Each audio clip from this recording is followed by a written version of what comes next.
Hello बच्चों, let's see the question. Diamagnetic substance characterized by first is low and negative magnetic susceptibility, second is low and positive magnetic susceptibility, third is high and negative magnetic susceptibility, and the fourth one is high and positive magnetic susceptibility.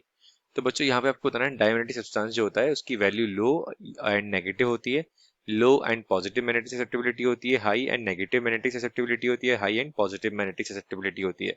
तो बच्चों यहाँ पे एक तो आपको पता होना चाहिए कि मैग्नेटिक ससेप्टिबिलिटी क्या होता है और डायमैग्नेटिक सब्सटेंस क्या होते हैं. तो बच्चों की कंसेप्ट क्या हो जाएगा हमारे यहाँ पर? तो की कंसेप्ट हो जाएगा बच्चों यहाँ पे आपका कि हमारे डायमैग्नेटिक सब्सटेंस क्या होते हैं. एक तो ये क्लियर होना चाहिए आपको. तो बच्चों डायमैग्नेटिक सब्सटेंस क्या होता है? वो सब्सटेंस जिनका नेट जिन सब्सटेंस का नेट मैग्नेटिक डाइपोल मोमेंट क्या होता है बच्चों? जीरो होता है. नेट मैग्नेटिक डाइपोल मोमेंट क्या होता है बच्चों? जीरो होता है. ठीक है, दूसरा इंपॉर्टेंट पॉइंट. ठीक है, फर्स्ट पॉइंट तो बच्चों ये हो गया. सेकंड, इनको बेसिकली अगर हम एक्सटर्नल इलेक्ट्रिक फील्ड में रखते हैं तो इनको अच्छी नहीं लगती मैग्नेटिक फील्ड, तो ये रिपेल करते हैं. They repel the external magnetic field. External magnetic field. ठीक है, तो एक तो बेसिक कंडीशन ये हो गई. अब मैग्नेटिक ससेप्टिबिलिटी क्या होता है बच्चों? मैग्नेटिक ससेप्टिबिलिटी होता है बच्चों, रेशियो होता है किसका? ये रेशियो होता है बच्चों intensity of magnetisation upon magnetising force. I क्या है यहाँ पे बच्चों? Intensity of magnetisation. Intensity of magnetisation upon magnetising force.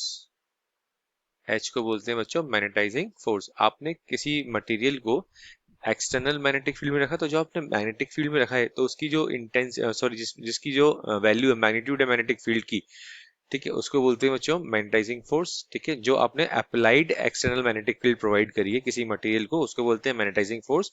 और उस मैग्नेटाइजिंग फोर्स की वजह से वो मटेरियल कितना मैग्नेटाइज हो गया, उसको बोलते हैं intensity of magnetisation. But diamagnetic substance के केस में क्या होता है बच्चों? तो वो डिस्कस करते हैं हम. तो डायमैग्नेटिक सब्सटेंस के केस में बच्चों क्या होता है? डायमैग्नेटिक सब्सटेंस के केस में आपको बताया मैंने, नेट डाइपोल मोमेंट जीरो होता है. ठीक है, तो इनका जो ससेप्टिबिलिटी निकल के आता है बच्चों वो आता है नेगेटिव. तो इनकी जो ससेप्टिबिलिटी होती है बच्चों नेगेटिव होती है. ठीक है, और यहाँ पर अगर हम बात करें डायमैग्नेटिक सब्सटेंस की जो ससेप्टिबिलिटी होती है नेगेटिव होती है और इनकी वैल्यू स्मॉल देखी जाती है. ठीक है, और ये वैल्यू कैसे आती है? स्मॉल आती है, या आप उसको लो भी कह सकते हैं. ठीक है, तो इसके अकॉर्डिंग, इस कंसेप्ट के अकॉर्डिंग हमारा बच्चों ऑप्शन हो जाएगा. ऑप्शन चेक कर लेते हैं एक बार. लो एंड नेगेटिव मैग्नेटिक ससेप्टिबिलिटी. ठीक है, तो फर्स्ट ऑप्शन ही हमारा बच्चों करेक्ट है. पॉजिटिव तो होती नहीं, तो ये ऑप्शन तो करेक्ट होगा ही नहीं. इसके यहाँ पर हाई बोल रखा है, बट हाई नहीं होती बच्चों, नेगेटिव वैल्यू होती है डायमैग्नेटिक सब्सटेंस की, तो इसलिए ये ऑप्शन भी हमारा इनकरेक्ट होगा.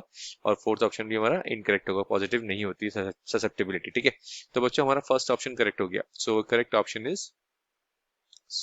Correct option is first.